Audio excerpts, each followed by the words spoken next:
morning, everyone.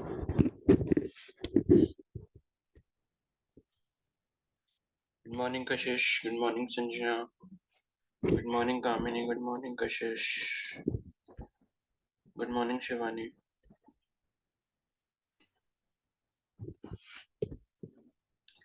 Good morning, Adarsh.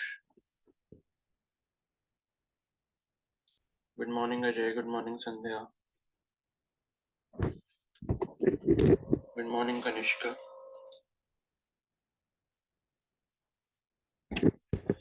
Good morning, Akhila. अखिला, आप कल क्यों नहीं आए थे?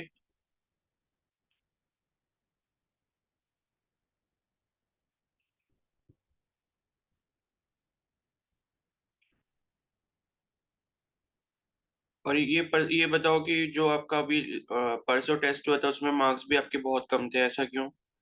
मैंने आपसे पूछा भी था, आपने रिप्लाई नहीं किया कुछ। गुड मॉर्निंग, दीक्षा।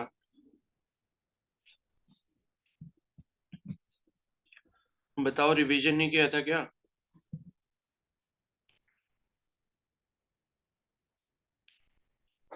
नहीं, रिवीजन नहीं किया था क्या? गुड मॉर्निंग, आस्था।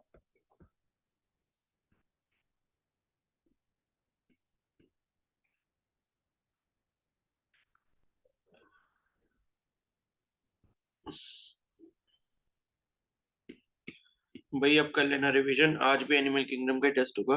कल एक्चुअली कुछ प्रॉब्लम हो गई थी, वो टेस्ट में कुछ गड़बड़ हो गई थी, इसलिए वो कैंसिल करना पड़ा था, ठीक है। और अभी वो कल शाम वाली रिकॉर्डिंग भी अपलोड नहीं करी, तो वो मैं अभी कर दूंगा, ठीक है। Good morning Ritu. चलो आगे बढ़ते हैं। तो हमारा ये चैप्टर चल रहा है, मोस्ट प्रोबेबली आज ये खत्म हो जाएगा। तो कल जो है हमने सरफेस टेंशन, सरफेस एनर्जी के बारे में पढ़ लिया था। सरफेस टेंशन कैसे मेजर कर सकते हैं उसके लिए हमने एक तरीका पढ़ा था, ठीक है। तो आज मैं इसके क्वेश्चंस आपको पक्का भेज दूंगा, मैं भूल गया था, परसों मैंने बोला था। तो अब नेक्स्ट जो टॉपिक है वो है आपका एंगल ऑफ कांटेक्ट, ठीक है। एंगल ऑफ कांटेक्ट क्या होता है, कैसे बनता है और क्या क्या चीजें होती हैं। तो the surface of liquid near the plane of contact with another medium is generally curve, ठीक है। तो देखो इस लाइन का बेसिकली मतलब क्या है कि ये मान लो आपने कोई कंटेनर लिया, एंड इसमें जब आप कोई भी लिक्विड डालते हो तो लिक्विड आपने देखा होगा इस तरीके की शेप ले लेता है, ठीक है। इस तरीके की शेप लेने का मतलब है कि ये जो आप यहाँ पर देख रहे हो, कहाँ पे, यहाँ पे इस वाले रीजन में जो देख रहे हो, ये वाली जो चीज यहाँ पर, तो यहाँ पे आप देखोगे कि कर्व बन रहा है, ठीक है। और कई बार क्या होता है, ये जो कर्व आपका बनता है जब आप कंटेनर में कोई लिक्विड डालते हो, तो कई बार ये जो कर्व है वो ऐसे भी बन जाता है, ठीक है। तो कई बार ऊपर से इस तरीके से बन जाएगा, लाइक क्या बोलते हैं, कॉन्वेक्स शेप का बन जाएगा। और कई बार जो आपका कर्व बनेगा जब आप लिक्विड किसी कंटेनर में डालोगे, तो वो इस तरीके का बन जाएगा, ठीक है। तो ऐसा होता क्यों है, एंड फिर यहीं पर हमारा एंगल ऑफ कांटेक्ट का कॉन्सेप्ट आता है, उसी को समझेंगे। तो the surface of liquid near the plane of contact with another medium is in general curve, ठीक है। तो जो सरफेस ऑफ लिक्विड होता है near the plane of contact, plane of contact का मतलब क्या है कि जहां पर ये कंटेनर को टच कर रहा है, वहां पे जो कांटेक्ट बना रहा है उस वाले प्लेन के पास में, with another medium. Another medium का मतलब कि जैसे अगर लिक्विड है, लिक्विड के अलावा आपका कौन सा मीडियम होगा कंटेनर का, कंटेनर का जो सरफेस का मीडियम होगा, चाहे वो ग्लास का बनाओ, प्लास्टिक का बनाओ, या किसी और चीज का बनाओ, ठीक है। तो उसके साथ जब ये सरफेस आपका कांटेक्ट में आता है तब क्या बनाता है, कर्व शेप बनाता है। The angle between tangent to the liquid surface at the point of contact and the solid surface inside the liquid is termed as angle of contact, ठीक है। तो यहीं पे क्या होता है, जो आपका एंगल होता है किस किस के बीच में, between tangent to the liquid surface. यानी कि आप एक चीज ये देख रहे हो, मैंने आपको क्या बताया था, टेंजेंट क्या चीज होती है भाई। टेंजेंट का मतलब होता है अगर कोई भी कर्व है, तो कोई भी कर्व है, अगर मान लो आप इसका कंप्लीट एक सर्कल, इमेजिनरी सर्कल आप एक ड्रॉ कर लेते हो, और इसका सेंटर मान लो ये है, ठीक है। इमे ठीक है, एक सेकंड रुको, ये बंद हो गया।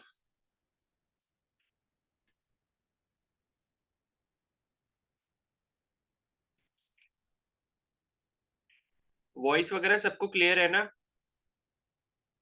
Yes yes sir. सर। ठीक है। तो मैं आपको टेंजेंट के बारे में बता रहा था कि बेसिकली टेंजेंट होता क्या है। तो देखो कहीं पर भी हमको क्या दिखता है, कर्व्ड सरफेस दिखता है। मान लो इस तरीके का कोई कर्व्ड सरफेस है, तो मैं यहाँ से अगर टेंजेंट ड्रॉ करना चाहता हूँ तो मैं कैसे करूंगा, पहले ये जो कर्व्ड सरफेस है मैं इसका क्या बना लूंगा, इमेजिनरी सर्कल बना लूंगा। मतलब इस तरीके से इसको एक्सटेंड कर दूंगा कि मेरे पास क्या बन जाए, कंप्लीट सर्कल बन जाए। ये इमेजिनरी सर्कल बन गया। अब इस इमेजिनरी सर्कल का जो यहाँ पर क्या होता है, सेंटर होता है। मान लो ये इसका सेंटर है इस इमेजिनरी सर्कल का। तो इस सेंटर से मैं क्या करता हूं, जो मेरा कर्व था वो कर्व पे मैंने क्या करा, एक ऐसे रेडियस ड्रॉ करी, रेडियस को ज्वाइन करा। ठीक है। अब इस रेडियस के ठीक परपेंडिकुलर अगर मैं लाइन यहां पर ड्रॉ करता हूं, जैसे इस तरीके से, इधर की तरफ भी कर सकता हूं या फिर मैं इधर की तरफ भी कर सकता हूं, दोनों ही टेंजेंट है। तो ये क्या बना रहे हैं, 90 डिग्री का एंगल बना रहे हैं, किसके साथ, रेडियस के साथ। तो इस केस में इस वाली लाइन को कर्व की टेंजेंट बोलते हैं। ठीक है। तो टेंजेंट का मतलब क्या है कि कोई भी कर्व अगर हमारे पास है, उसका सर्कल अगर हम कंप्लीट कर देते हैं, मान लो कि एक इमेजिनरी सर्कल हमने बना दिया, उस इमेजिनरी सर्कल का जो सेंटर है, उसके सेंटर से हमने क्या करा, वो जो कर्व हमको दिख रहा है वहां पे हमने रेडियाई को खींच दिया या रेडियस को खींच दिया। तो सेंटर से लेके हमने उस कर्व तक रेडियस को मिलाया, रेडियस की लाइन को मिलाया, एंड उस रेडियस के ठीक परपेंडिकुलर हमने क्या करी, लाइन ड्रॉ कर दी। चाहे आप लेफ्ट साइड में ड्रॉ करो या राइट हैंड साइड में करो, दोनों ही केसेस में ये क्या कहलाएंगे, हमारे टेंजेंट कहलाएंगे। और ये जो टेंजेंट होते हैं ये रेडियस के क्या होते हैं, परपेंडिकुलर होते हैं। ठीक है। तो ये बेसिक्स की ज्योमेट्री है, इसलिए टेंजेंट में आपको कोई भी कंफ्यूजन नहीं होना चाहिए कि टेंजेंट बेसिकली होता क्या है। अब यहाँ पर एंगल ऑफ कांटेक्ट के टर्म्स में हम लोग समझेंगे कि टेंजेंट की बात हम लोग कैसे कर रहे हैं। जैसे मान लो मैंने ये बोला कि भाई हमने कंटेनर लिया, तो कंटेनर में मान लो मेरे पास लिक्विड जो है वो इस तरीके से ये कर्व बना रहा है। ठीक है। इस तरीके से कर्व बना रहा है। तो यहाँ पे मतलब अगर हम इसको जूम इन करके देखेंगे, तो राइट हैंड साइड पे मैं कर्व देख रहा हूँ कुछ इस तरीके से, ये वाला। ठीक है। मतलब ये चीज मैं यहाँ पर ले आया, तो इस तरीके से मेरे को ये कर्व दिख रहा है। तो ये बोल रहा है कि भाई the angle between the tangent to the liquid surface at the point of the contact, यानी कि जहां पे ये कॉन्टेक्ट हो रहा है, मतलब इसको यहाँ पर दिखाना मतलब थोड़ा टफ है, अभी मैं आपको फिगर दिखाऊंगा। तो ये जो इसका पॉइंट ऑफ कांटेक्ट है, पॉइंट ऑफ कांटेक्ट पर जो यहाँ पर आपका टेंजेंट बनेगा। ठीक है। तो इस टेंजेंट के साथ और जो आपका यहाँ पर सॉलिड सरफेस है लिक्विड के अंदर, उसके बीच में जो यहाँ पर एंगल बनेगा उसी को हम क्या बोलते हैं, एंगल ऑफ कांटेक्ट बोलते हैं। तो पहली चीज तो ये है कि इसकी डेफिनेशन अच्छे से याद रखना। ठीक है। कि एंगल ऑफ कांटेक्ट होता क्या है, कि angle of contact is the angle between the tangent to the liquid surface at the point of contact and solid surface. तो लिक्विड सरफेस का जो आपका कर्व सरफेस बन चुका है, उसका टेंजेंट जब हम ड्रॉ करेंगे, कहां पर, eight the point of contact. और उसके साथ साथ जो हमारा सॉलिड वाला सरफेस है, यानी कि जो हमारा कंटेनर का जो सरफेस है, उसके साथ जो एंगल बनेगा, उस उन दोनों के बीच जो एंगल बनेगा उसे हम क्या बोलेंगे, एंगल ऑफ कांटेक्ट बोलेंगे। ठीक है। तो अब इसकी फिगर देख लेता हूं यहां पर जैसे दी हुई है। ठीक है। तो जैसे मान लो आप यहां से समझ सकते हो। ठीक है। तो it is denoted by theta, इसको हम थीटा से डिनोट कर सकते हैं। It is different at interfaces of different pairs of liquid and solid. ठीक है। तो क्या होता है, अलग अलग लिक्विड और अलग अलग सॉलिड के लिए ये जो एंगल होता है वो हमारा अलग अलग होता है। या कहने का मतलब है कि मैं एक ग्लास के कंटेनर में वाटर ले रहा हूँ, या मान लो मैं एल्यूमिनियम के कंटेनर में वाटर ले रहा हूँ, तो यहाँ पर मेरे को जो एंगल ऑफ कांटेक्ट की वैल्यू मिलेगी अलग अलग मिलेगी। या मान लो मैंने क्या करा कि ग्लास कंटेनर में मरकरी ले रहा हूँ या एल्यूमिनियम कंटेनर में मरकरी मरकरी ले रहा हूँ, तो अलग अलग मिलेगा। या मान लो दो ग्लास कंटेनर लिए, एक में मैंने वाटर लिया, एक में मैंने मरकरी लिया, तो दोनों ही केसेस में मेरे को थीटा की वैल्यू अलग मिलेगी। ठीक है। So the value of theta determines whether a liquid will spread on surface of solid or it will form droplets on it. कहने का मतलब ये है कि ये जो वैल्यू ऑफ थीटा है, यानी कि जो एंगल ऑफ कांटेक्ट है, ये हमें ये बताता है कि जो आपका लिक्विड जो आपका कंटेनर के अंदर है, वो सरफेस के ऊपर पूरा स्प्रेड हो जाएगा।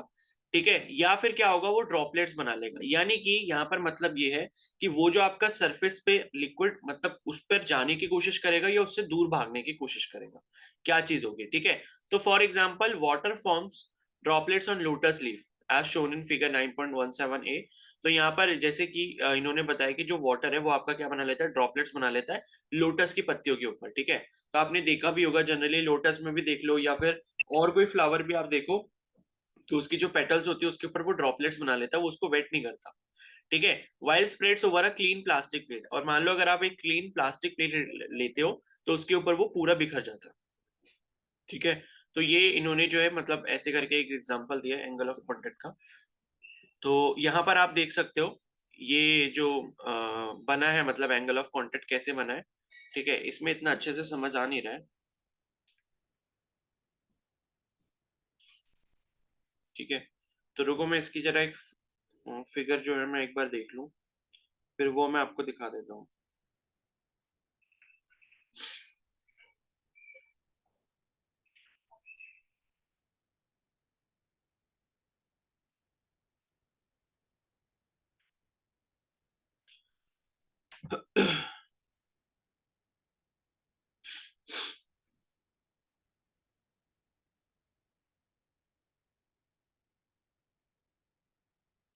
ठीक है, तो मैं आपको ग्रुप में फिगर भेज रहा हूँ, एक बार उसको प्लीज देख लेना।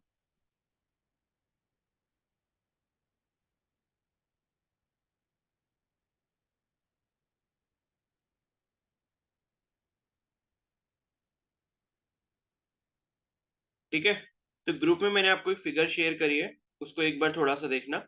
तो उसमें जो है आपको एंगल ऑफ कांटेक्ट दिखाया हुआ है। ठीक है, तो अब जैसे वही डायग्राम जो मैंने आपको भेजा है वो मैं यहाँ पर भी आपको ड्रॉ करके दिखा देता हूँ।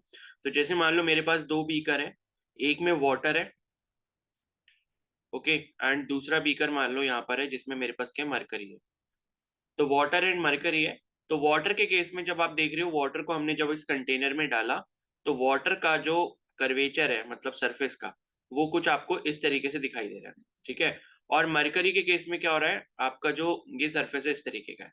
यानी कि वाटर के केस में आप कॉनकेव सरफेस देख रहे हो और मरकरी के केस में आप कॉन्वेक्स सरफेस देख रहे हो। ठीक है, अब अगर कोई ऐसा है जिसको कॉन्वेक्स और कॉनकेव का मतलब नहीं पता, तो इसका मतलब समझ लो, कॉनकेव का मतलब होता है कि जिसमें आपको केव जैसा स्ट्रक्चर दिखे, यानी कि अंदर को गुफा जैसा स्ट्रक्चर दिखे। ठीक है, और कॉन्वेक्स का मतलब होता है कि कोई चीज आपको उभरी हुई दिखे। जैसे आपके पास स्पून होता है, चम्मच, तो चम्मच लाइक आपकी किस तरीके से होती है, इस तरीके से होती है। ठीक है, मतलब जैसे भी होती है, अपने आप ऐसे समझ लो, मतलब ये है कि जो आपका स्पून स्पून होता है ना, तो स्पून जिससे आप खाते हो, ठीक है, जिससे आप खाना खाते हो चम्मच से, तो चम्मच का जो ऊपर वाला सरफेस होता है जिसके ऊपर आप खाने को रखते हो, जिसमें केव जैसा स्ट्रक्चर होता है, यानी कि गड्ढा जैसा होता है, डिप्रेशन होता है, तो उस सरफेस को हम कॉनकेव सरफेस बोलते हैं। एंड चम्मच का जो बैक वाला साइड है, ठीक है, चम्मच का जो बैक वाला साइड है वो आपका कॉन्वेक्स साइड होता है। तो यानी कि इस तरीके का जो सरफेस होगा वो हमारा कॉन्वेक्स सरफेस होगा, और इस तरीके का जो सरफेस होगा वो हमारा क्या होगा, कॉनकेव सरफेस होगा। ठीक है, तो वाटर के केस में आप यहाँ पर देखोगे इन्होंने जो आपको थीटा दिखाया है वो कुछ इस तरीके से दिखाया हुआ है, ये है और ये थीटा। और उसी तरीके से यहाँ पर जो मरकरी के केस में दिखाया इन्होंने थीटा, वो ऐसे दिखाया हुआ है। ठीक है, तो यहाँ पर आपको डेफिनेशन क्लियर हो गई होगी। हमने क्या पढ़ा था, एंगल ऑफ कांटेक्ट थीटा जो होता है किस किस के बीच में होता है, कि जो आपका सरफेस है, लिक्विड का सरफेस जो है उसका टेंजेंट और उसके टेंजेंट से लेके सॉलिड सरफेस के बीच में जो एंगल है। ठीक है, तो लिक्विड सरफेस के टेंजेंट ही हमने ड्रॉ किया है। ये जो लाइन हम ड्रॉ कर रहे हैं, ये जो रेड कलर से मैंने एरो ड्रॉ किया है, बेसिकली क्या है, ये टेंजेंट है। तो टेंजेंट और सॉलिड सरफेस के बीच का जो एंगल है वो क्या हो गया, एंगल ऑफ कांटेक्ट हो गया। उसी तरीके से मरकरी में भी देखोगे, मैंने ये जो सरफेस आपको इस तरीके से जो आपको सरफेस दिख रहा है, उस पर मैंने ऐसे करके टेंजेंट बनाया। टेंजेंट बनाने का मतलब क्या है कि आपने पहले इसको क्या करा, एक सर्कल मान लो, इमेजिन कर लो इस तरीके से। सर्कल इमेजिन करने के बाद आपने यहाँ क्या बना दिया, सेंटर बना दिया। सेंटर बनाने के बाद यहाँ पर इस पॉइंट को आपने रेडियस से मिला दिया, और रेडियस के ठीक परपेंडिकुलर इधर को आपने क्या करा, ये टेंजेंट ड्रॉ कर दिया। तो ये जो टेंजेंट ड्रॉ किया, और साथ में जो सॉलिड सरफेस है यानी कि कंटेनर का जो साइड है, जहां पे क्या हो रहा है, कांटेक्ट हो रहा है किसका, लिक्विड और ये कंटेनर मीडियम का, तो वहां उन दोनों के बीच में जो एंगल हो जाएगा वो क्या हो जाएगा, आपका एंगल ऑफ कांटेक्ट हो जाएगा। ठीक है, तो मरकरी के केस में आप देखोगे यहाँ पर आपको जो एंगल ऑफ कांटेक्ट मिल रहा है वो कैसा है, ऑप्ट्यूज है। ऑप्ट्यूज का मतलब होता है क्या, ग्रेटर देन 90 डिग्री। और वाटर के केस में आप देखोगे जो आपको थीटा की वैल्यू मिल रही है वो क्या है, एक्यूट है। एक्यूट एंगल का मतलब होता है लेस देन 90 डिग्री। ठीक है, तो अब ये जो होता है ये आपकी सरफेस टेंशन की वजह से होता है, कि भाई हमें ये पता चलता है कि सरफेस टेंशन पे ये प्रॉपर्टी डिपेंड करती है कि किसके केस में एक्यूट एंगल होगा और किसके केस में जो है यहाँ पर ऑप्ट्यूज एंगल होगा। ठीक है ना, तो यहाँ पर आप वाटर के केस में आप समझ गए एक्यूट एंगल है, और मरकरी के केस में ऑप्ट्यूज एंगल है। तो अब इसके बारे में थोड़ा और पढ़ लेते हैं तो फिर आपको और समझ आ जाएगा। ठीक है, तो ये इन्होंने दिखाया भी हुआ है, जैसे इन्होंने पहला वाला जो एग्जांपल लिया था यहाँ पे वो आपका लोटस लीफ का लिया था। तो लोटस लीफ में बोला इन्होंने इस टाइप का एंगल बनेगा। ठीक है, अब ये मेरे को भी नहीं समझ आ रहा है ये इन्होंने कैसे किस चीज का एंगल बनाया है। ठीक है, तो इसे छोड़ो, बस आप एंगल ऑफ कांटेक्ट की डेफिनेशन समझ गए और थीटा कैसे देखते हैं वहां पर वो समझ गए, तो बस इतना काफी है। ओके, तो यहाँ इन्होंने लिखा है कि we consider the three interfacial tension at all three interfaces, liquid air, solid air and. ठीक है, ये छोड़ो, ये इतना काम का नहीं है। हाँ, यहाँ पे जो इम्पोर्टेंट चीज है वो ये है कि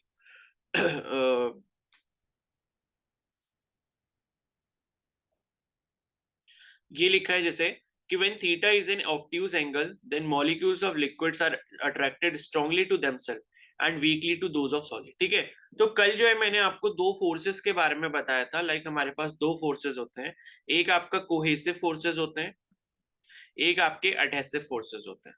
ठीक है, तो कोहेसिव फोर्सेस का मतलब क्या होता है कि सेम मीडियम के जो मॉलिक्यूल्स हैं उनके बीच में जो इंटरमॉलिक्यूलर अट्रैक्शन होता है उसे हम कोहेसिव फोर्सेस कहते हैं। एंड एडहेसिव फोर्सेस का मतलब होता है जो डिफरेंट हमारे मीडियम होते हैं उनके बीच में जो उनके एटम्स या उनके जो मॉलिक्यूल्स हैं उनके बीच में यहाँ पर क्या होता है, इंटरमॉलिक्यूलर जो अट्रैक्शन होता है उसे हम एडहेसिव फोर्स कहते हैं। कहने का मतलब है कि एक कंटेनर के अंदर जब आप पानी को लेते हो तो पानी के खुद के मॉलिक्यूल्स के अंदर जो आपस में एक दूसरे को अट्रैक्ट करने की प्रॉपर्टी है वो उस प्रॉपर्टी को या उस फोर्स को हम क्या बोलेंगे, कोहेसिव फोर्स बोलेंगे। और कंटेनर के अंदर जो आपने पानी लिया है तो पानी के जो मॉलिक्यूल हैं और जो आपका कंटेनर का सरफेस है उन दोनों के बीच में जो अट्रैक्टिव फोर्सेस पैदा हो रहे हैं वो फोर्सेस आपके एडहेसिव फोर्सेस कहलाते हैं। ठीक है, तो यहां पर जैसे मैंने ये कंटेनर लिया एंड इस कंटेनर में सपोज यहां पर पानी लिया है। ठीक है, इस तरीके से ये वाटर हो गया। तो यहाँ पर कहने का मतलब ये है कि यहाँ मैं अगर दो वाटर के मॉलिक्यूल्स इसमें अंदर लेता हूँ, मान लो एक मॉलिक्यूल यहाँ पर हो गया, एक मॉलिक्यूल यहाँ पर हो गया, तो इन दोनों के बीच में जो आपका अट्रैक्टिव फोर्सेस होगा उसे हम कोहेसिव फोर्सेस बोलेंगे।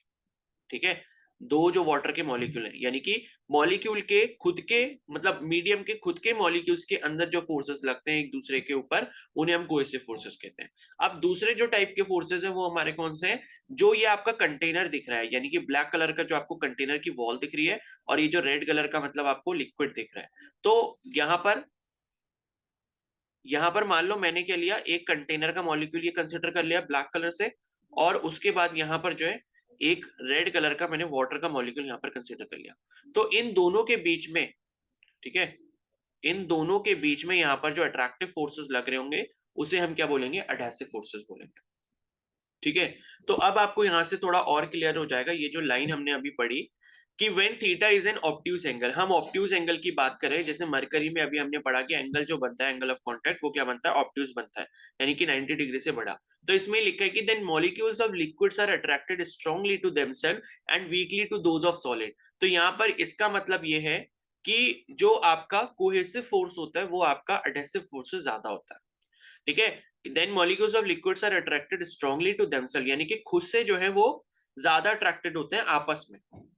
ठीक है, and weakly to those of solid, यानी कि सॉलिड के साथ कम होता है। यानी कि कोहेसिव फोर्सेस आपके क्या होंगे, ज्यादा होंगे और एडहेसिव फोर्सेस वहां पर कम होंगे।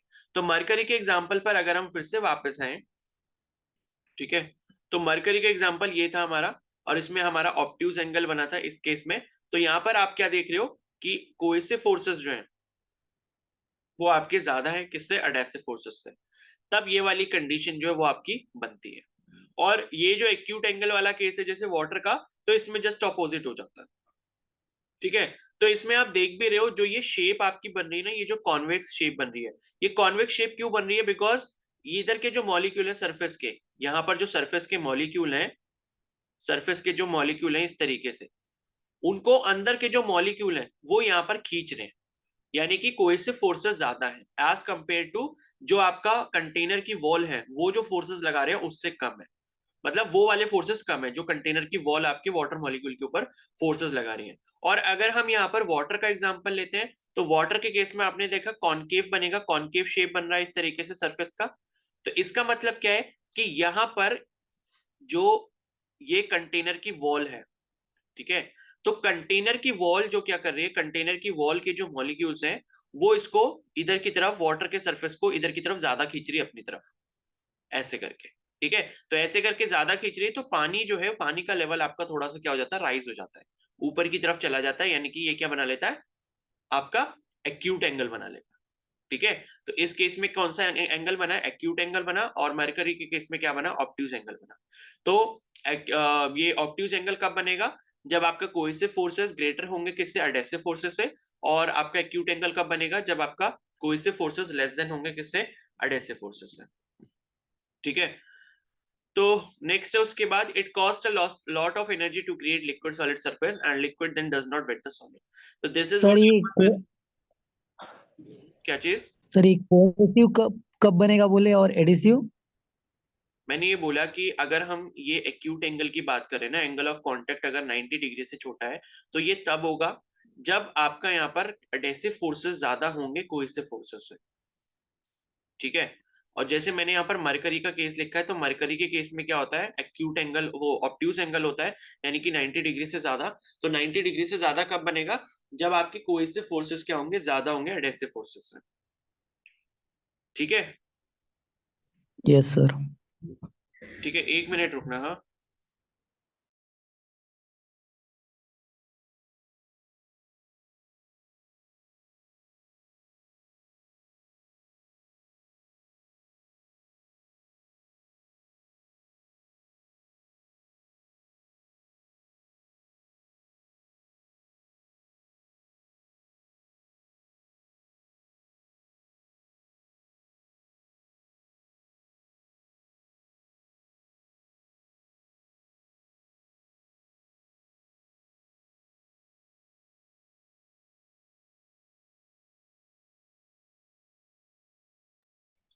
ठीक है, तो अब इसके बाद आगे है इसमें,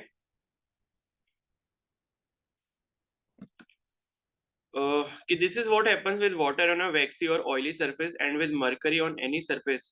ठीक है, तो ये ऑब्ट्यूज एंगल की बात कर रहे हैं कि क्या होता है जब वाटर आपका किसी वैक्सी सरफेस के ऊपर होता है, वाटर जब आपका किसी वैक्सी या फिर ऑयली सरफेस के ऊपर होता है, तो वहां पे ये जो एंगल ऑफ कांटेक्ट बनता है कैसा बनता है, ये आपका ऑब्ट्यूज एंगल बनता है। ठीक है, and with mercury on any surface. ठीक है, और जब मान लो अगर मरकरी है, तो मरकरी अगर आप किसी भी सरफेस पे लोगे, जैसे अभी हमने देखा मरकरी के केस में क्या बन रहा था, ऑब्ट्यूज एंगल बन रहा था, तो वहां पर भी यही होता है कि कोहेसिव फोर्सेस जो होते हैं वो आपके ज्यादा होते हैं as compare to adhesive forces. क्योंकि आप ये समझो कि मान लो मैंने क्या करा, एक कंटेनर लिया, जैसे यहाँ पर वैक्सी सरफेस की इन्होंने बात करी है, तो यहाँ पर जो है, जैसे मैं यहाँ पर कंटेनर ले रहा हूँ, ठीक है, एंड इस कंटेनर के साइड साइड पे मैंने क्या करा, कोई लाइक ऑयली चीज यहाँ पर लगा दी इस कंटेनर की वॉल पे, और नीचे की तरफ मैंने क्या लगा दिया, कुछ ऑयली जैसा, मतलब कुछ ग्रीस वगैरह ऐसा करके कुछ लगा दिया, मतलब इसका जो सरफेस है वो मैंने ऑयली या फिर वैक्सी कर दिया।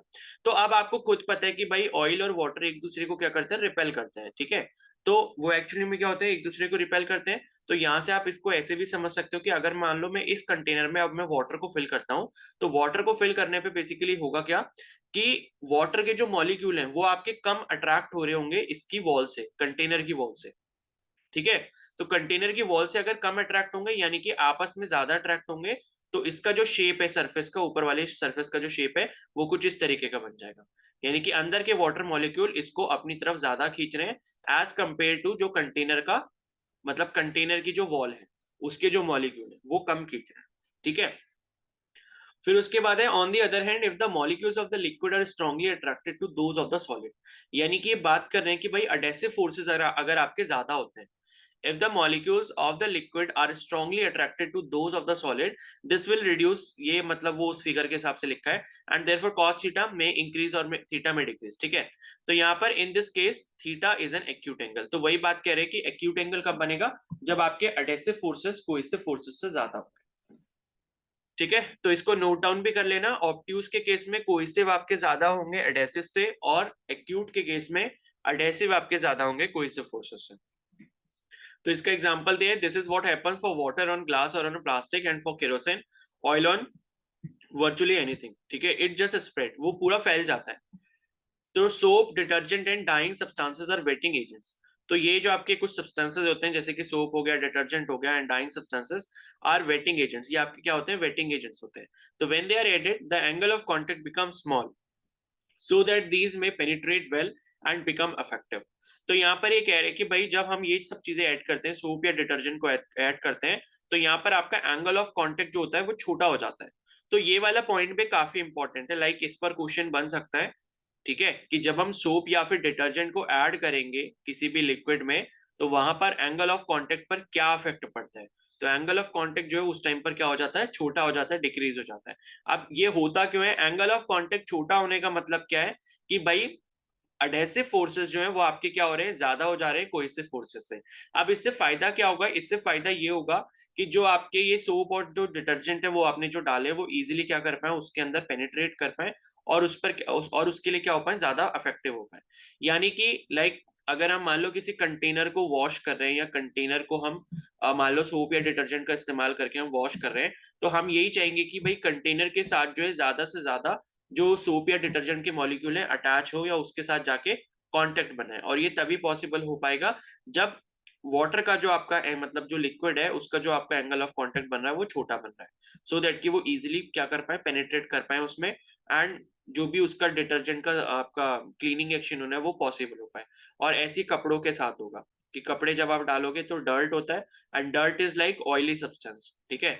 तो डर्ट में लाइक क्या ऑयली सब्सटेंस होता है, तो वो क्या करता है, वो आपका इस एंगल को क्या करने की कोशिश करता है, आपको बढ़ाने की कोशिश करता है। तो सोप डिटर्जेंट जब हम डालते हैं तो सोप डिटर्जेंट वो एंगल को कम कर देगा, सो दैट कि सोप और डिटर्जेंट उसके अंदर इजीली जा पाए एंड अपना जो क्लीनिंग एक्शन है वो दिखा पाए। तो waterproofing agents on the other hand are added to create a large angle of contact between the water and fibre. तो ये एक दूसरा एग्जांपल यहाँ पर इन्होंने दिया है कि जो वाटर प्रूफिंग एजेंट होते हैं, ठीक है। वाटर प्रूफिंग का मतलब क्या हो गया, वाटर प्रूफिंग का मतलब कि हम ऐसा करें कि भाई कोई भी चीज के साथ पानी का कांटेक्ट इजीली ना बने, ठीक है। जैसे हम क्या डालते हैं, मान लो जैसे क्या बोलते हैं, जो पेंट आते हैं ना आपके, पेंट जो हम दीवारों पे पेंट करते हैं, तो उसमें देखा होगा आपने, लिखा होता है कि ये पेंट क्या है, वाटर प्रूफ है, कि अगर आप इस पेंट को दीवार पे लगाओगे तो सीलन नहीं आएगी, ठीक है, मॉइस्चर नहीं आएगा। तो वाटर प्रूफिंग एजेंट्स वो होते हैं जो आपके मॉइस्चर को ना आने दें या फिर लिक्विड को रिपेल करने की कोशिश करेंगे। तो ये जब हम ऐड करते हैं तो क्या होता है, ये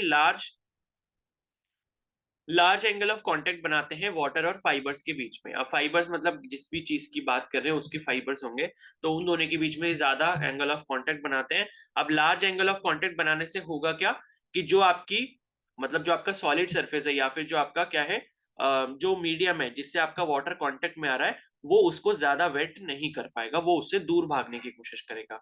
यानी कि कोहेसिव फोर्सेस यहाँ पर ज्यादा हो जाएंगे एडहेसिव फोर्सेस से। तो ये फायदा हमको मिलता है वाटर प्रूफिंग एजेंट्स के साथ। तो ये भी आपने ध्यान रखना है। तो क्वेश्चन ये बन सकता है कि भाई वाटर प्रूफिंग एजेंट डालने से क्या होता है, या फिर सोप या डिटर्जेंट डालने से आपका जो एंगल ऑफ कांटेक्ट है उस पर क्या इफेक्ट पड़ता है, ठीक है। तो इतना क्लियर है सभी को। Yes sir. Yes sir. ठीक है, तो अब नेक्स्ट है यहाँ पर ड्रॉप्स एंड बबल्स, ठीक है। तो ये भी काफी इंपॉर्टेंट टॉपिक है। तो one consequence of surface tension is that free liquid drops and bubbles are spherical. It if effects of gravity can be neglected, ठीक है। तो लाइक देखो मैंने आपको बताया था कि जो वाटर की ड्रॉपलेट्स होती है, जब हम आई थिंक परसों या उससे पहले क्लास में मैंने आपको बताया था कि जो वाटर की ड्रॉपलेट्स होती है, किसी भी लिक्विड की ड्रॉपलेट्स होती हैं, वो हमेशा आपको किस शेप में दिखेंगे, स्फेरिकल शेप में दिखेंगे। और मैंने ऐसा आपको इसलिए क्यों बताया था, बिकॉज मैंने कहा था कि हर कोई लिक्विड ऐसा चाहता है कि भाई उसका सरफेस टेंशन जो है वो कम से कम रहे, ठीक है। मैंने बताया था कि जैसे हर कोई अपनी लाइफ में टेंशन को कम करना चाहता है, तो उसी तरीके से कोई भी लिक्विड के अंदर ये प्रॉपर्टी होती है कि वो अपनी सरफेस टेंशन को कम करना चाहता है, ठीक है, सो दैट कि वो ज्यादा स्टेबल रहे। तो सरफेस टेंशन कम करने का मतलब ये है कि सरफेस टेंशन किस पे डिपेंड करता है, सरफेस एरिया पे डिपेंड करता है। बिकॉज मैंने आपको बताया था सरफेस एरिया जितना ज्यादा, उतना ज्यादा क्या होंगे, सरफेस के मॉलिक्यूल्स होंगे। और जितने ज्यादा सरफेस के मॉलिक्यूल होंगे उतना ज्यादा उनके ऊपर टेंशन हो रहा होगा। क्योंकि टेंशन क्यों हो रहा है, क्योंकि सरफेस के जो मॉलिक्यूल है उनको अंदर की तरफ जो मॉलिक्यूल्स हैं वो जो खींच रहे हैं, लेकिन उसके जस्ट ऑपोजिट केस में, यानी कि ऊपर की तरफ मॉलिक्यूल कोई खींचने वाला है नहीं। मान लो बाहर अगर एटमॉस्फेयर है तो बाहर एयर के मॉलिक्यूल हैं, तो वो उन पर इतना इफेक्टिव फोर्स नहीं लगा पाते कि वो जो नीचे पानी के जो मॉलिक्यूल है या लिक्विड की जो मॉलिक्यूल है वो जो उसको खींच रहे हैं, ठीक है। जैसे ये है मान लो इस तरीके से, तो ये हमारा मान लो कोई कंटेनर है एंड इसके अंदर मैंने कोई लिक्विड को अगर भरा है, ये मान लो मेरा सरफेस है। तो इस सरफेस पर जो यहाँ पर मेरे को मॉलिक्यूल्स दिख रहे होंगे इस तरीके से, ठीक है। तो इस तरीके से जो सरफेस के मॉलिक्यूल दिख रहे हैं, और यहाँ पर भी क्या है, नीचे सारे लिक्विड के मॉलिक्यूल हैं। तो ये जितने भी अंदर लिक्विड के मॉलिक्यूल होंगे, ये लिक्विड के मॉलिक्यूल क्या कर रहे हैं, ये बाहर जो सरफेस के ऊपर मॉलिक्यूल है इनको अंदर खींचने की कोशिश कर रहे हैं, ठीक है। तो जितना बड़ा सरफेस होगा किसी भी लिक्विड का, उतने ज्यादा सरफेस के मॉलिक्यूल्स होंगे, और उतने ज्यादा क्या होंगे, मॉलिक्यूल्स अंदर की तरफ खींचे जा रहे होंगे। अब ज्यादा मॉलिक्यूल्स को खींचने का मतलब ये है कि यहां पर देखो, इसके ऊपर जो फोर्स लग रहा है किसकी वजह से लग रहा होगा, एयर के मॉलिक्यूल्स की वजह से लग रहा होगा, लेकिन वो ऑलमोस्ट नेग्लिजिबल है, ठीक है। मतलब कोई भी ऐसा यहाँ पर मॉलिक्यूल आपको सरफेस पे नहीं दिखेगा जिसका फोर्स क्या हो, आपस में कैंसिल हो जाए। जैसे मान लो अगर हम यहाँ पानी के अंदर या लिक्विड के अंदर कोई यहाँ पर लेते मॉलिक्यूल, तो नीचे अगर कोई मॉलिक्यूल खींच रहा है तो ऊपर भी मॉलिक्यूल उसको खींचने के लिए होता है। अगर राइट साइड से कोई मॉलिक्यूल खींच रहा है तो लेफ्ट साइड से भी उसको मॉलिक्यूल खींचने के लिए होता है। यानी कि नेट फोर्सेस जो है किसी भी मॉलिक्यूल पर क्या हो जाते हैं, जीरो हो जाते हैं, जो आपका लिक्विड के ठीक अंदर होता है। लेकिन सरफेस पे ऐसा नहीं होता, अंदर से तो उसको खींचने वाला है लेकिन बाहर से कोई खींचने वाला है नहीं। यानी कि यहाँ पर जो नेट फोर्स लग रहा होता है वो कहाँ लग रहा होता है, अंदर की तरफ लग रहा होता है, जिससे क्या क्रिएट होता है, टेंशन क्रिएट होता है, ठीक है। तो टेंशन को कम करने के लिए क्या कम करना पड़ेगा, सरफेस एरिया कम करना पड़ेगा। और सरफेस एरिया अगर हम नेचर की बात करें तो नेचर में हमारे पास स्फेयर नाम की एक ऐसी सॉलिड फिगर होती है जिसका सरफेस एरिया किसी भी पर्टिकुलर, अगर हम कोई फिक्स डायमेंशन ले रहे हैं तो उसके लिए सबसे कम होता है, ठीक है। तो स्फेयर का जो एरिया है, सरफेस एरिया, वो आपका सबसे कम माना जाता है। इसलिए कोई भी लिक्विड की जो ड्रॉप है वो हमेशा कैसा शेप लेने की कोशिश करते हैं, स्फेरिकल शेप लेने की कोशिश करते हैं। तो one consequence of surface tension is that free liquid drops and bubbles are spherical if effects of gravity can be neglected. You must have seen this especially clearly in a small drop just formed in a high speed spray of jet, ठीक है। तो ये कह रहे कि भाई जो आपका हाई स्पीड स्प्रे होता है, ठीक है, जिससे आप स्प्रे वगैरह करते हो, उसमें भी आप देखोगे ड्रॉपलेट्स जो निकलती हैं वो आपकी स्फेरिकल फॉर्म में निकलती हैं। और and in soap bubbles blown by most of us in childhood. तो जब हम सोप बबल, ठीक है, जो आपने देखा होगा ना, सोप बबल्स हम फुलाते हैं, ठीक है, तो वो भी जो है वो आपके स्फेरिकल शेप के निकलते हैं। तो why are drops and bubbles spherical, तो क्यों होता है ऐसा, what keep soap bubbles stable, ठीक है। तो as we have been saying repeatedly, a liquid air interface has energy. तो यहाँ पर क्या है भाई, टेंशन होती है, टेंशन की वजह से यहाँ पर क्या होती है, कुछ ना कुछ नेगेटिव एनर्जी जो क्रिएट हो रही होती है। So for a given volume the surface with minimum energy is the one with the least area. तो यहाँ लिखा है कि मान लो अगर हमारे पास कोई गिवन वॉल्यूम है, तो for a given volume the surface जिसके पास मिनिमम एनर्जी होगी वो कौन सा वाला होगा, जिसका एरिया सबसे कम होगा, क्योंकि जिसका सबसे एरिया कम उस पर टेंशन सबसे कम और उसकी एनर्जी उतनी कम। The sphere has this property, और ये जो है ये प्रॉपर्टी किसके पास होती है, स्फेयर के पास होती है, ठीक है। तो though it is out of the scope of this book but you can check that sphere is better than at least a cube in this respect, ठीक है। तो मान लो अगर कोई पूछता है कि भाई जो वाटर के मॉलिक्यूल है या लिक्विड का कोई भी मॉलिक्यूल है वो क्यूब की शेप क्यों नहीं ले लेता, क्योंकि क्यूब का जितना वॉल्यूम होता है, ठीक है, क्यूब का जितना आप वॉल्यूम लोगे, मान लो मैंने कहा कि क्यूब का वॉल्यूम मैं ले रहा हूँ 1 मीटर क्यूब, तो 1 मीटर क्यूब के लिए जो क्यूब का सरफेस एरिया आप निकालोगे वो आपका ज्यादा होगा एज कंपेयर टू आपका स्फेयर, ठीक है। तो इसे चाहो तो आप करके भी देख लो। जैसे मान लो मेरे पास क्या है, मैंने बोला कि भाई वॉल्यूम जो है मेरे पास 1 मीटर क्यूब है, और अगर मान लो मैं इस वॉल्यूम से क्या बना लेता हूँ, क्यूब वाली शेप बना लेता हूँ। तो क्यूब वाली अगर मैं शेप यहाँ पर बनाऊंगा, ठीक है, तो वॉल्यूम 1 मीटर क्यूब का मतलब कि इसकी हर साइड जो है वो क्या है, 1 के बराबर है। और क्यूब की अगर मैं शेप बना रहा हूं तो यहाँ पर जो क्यूब का सरफेस एरिया होता है, टोटल सरफेस एरिया ये क्या होता है आपका 6a² होता है। तो साइड यहाँ पर मेरी 1 मीटर के बराबर है, तो क्या हो जाएगा 6 × 1 का स्क्वायर, यानी कि 6 मीटर स्क्वायर हो गया। तो ये मेरा टोटल सरफेस एरिया क्यूब के लिए हो गया। अगर मैं वॉल्यूम को फिक्स रखता हूँ, वॉल्यूम मैंने 1 मीटर क्यूब लिया है, तो उसके लिए अगर मैं 1 मीटर क्यूब वाटर लेता हूँ, उससे मैं एक क्यूब बना लेता हूँ, और क्यूब का सरफेस एरिया अगर मैं निकालता हूँ तो मेरे पास 6 मीटर स्क्वायर आएगा। और अगर मान लो मैं यहीं पर स्फेयर की बात करता हूँ, ठीक है, तो अगर मैंने ये 1 मीटर क्यूब लिया है, ठीक है, तो इसको थोड़ा सा चेंज करना पड़ेगा, बिकॉज स्फेयर का जो फॉर्मूला होता है वो होता है वॉल्यूम का 4/3 πr क्यूब। तो इसकी वैल्यू अगर 1 लेते हैं, ठीक है, इसकी वैल्यू अगर मान लो 1 लेते हो, तो आर क्यूब की जो वैल्यू हो जाएगी वो कितनी हो जाएगी, 3/4 पाई आर क्यूब की वैल्यू। और r की वैल्यू हो जाएगी क्यूब रूट ऑफ 3/4 पाई, इतनी हो जाएगी। और जब आप यहाँ पर इसका स्फीयर का सरफेस एरिया जब आप निकालोगे, ठीक है, तो वो आपका होता है 4πr²। ठीक है, 4πr² होता है। एंड इसको जब आप निकालोगे तो ये हो जाएगा 4 पाई इंटू आर का मतलब क्या है, under root of cube root of 3/4 pi इसका स्क्वायर, यानी कि 4 इंटू पाई और ये 3/4 पाई की पावर कितनी हो जाएगी, ये हो जाएगी 2/3।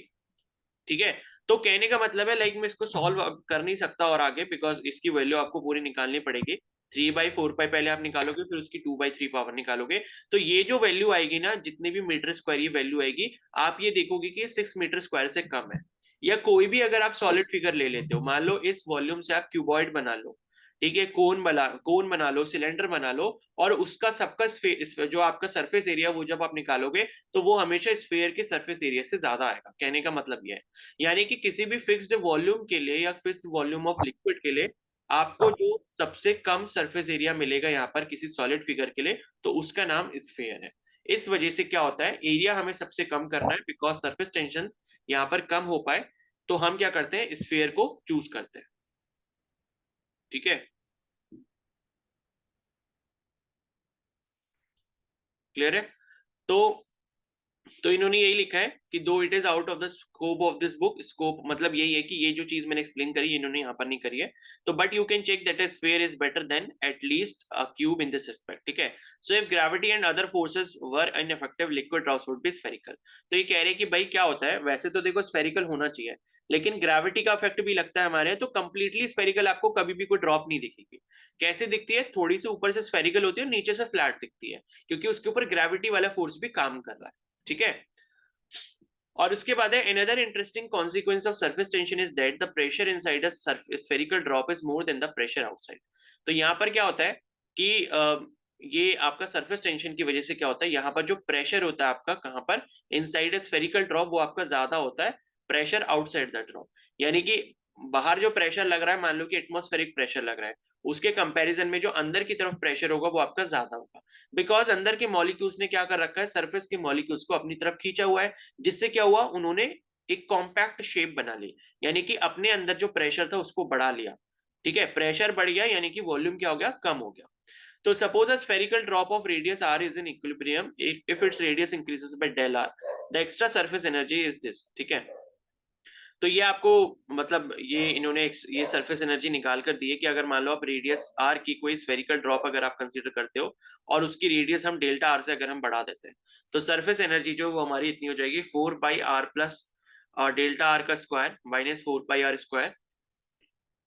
ठीक है, तो ये जो आया, मतलब मैंने अभी आपको बताया कि भाई जो इसका सरफेस एरिया होता है क्या होता है, 4πr² के बराबर होता है, किसका, स्फीयर का। तो वो ये कह रहे हैं कि जब हमने डेल्टा आर से बढ़ा दिया तो 4πr प्लस डेल्टा आर का स्क्वायर हो जाएगा, उसमें से इन्होंने क्या करा, यहाँ पे 4πr² माइनस कर दिया और उसको सरफेस टेंशन से मल्टीप्लाई कर दिया यहाँ पे लिक्विड और एयर के बीच में जो है, और फिर वो आपका इतने के बराबर आ जाता है। ठीक है, तो अभी इसको करेंगे, ठीक है, इस डेरिवेशन को हम ब्रेक के बाद करेंगे, ठीक है, जो भी है। तो ये बताओ कि इतना समझ आ गया ड्रॉप्स एंड बबल्स का केस, कि स्फेरिकल क्यों होते हैं? Yes, sir. Yes, sir. Yes, sir.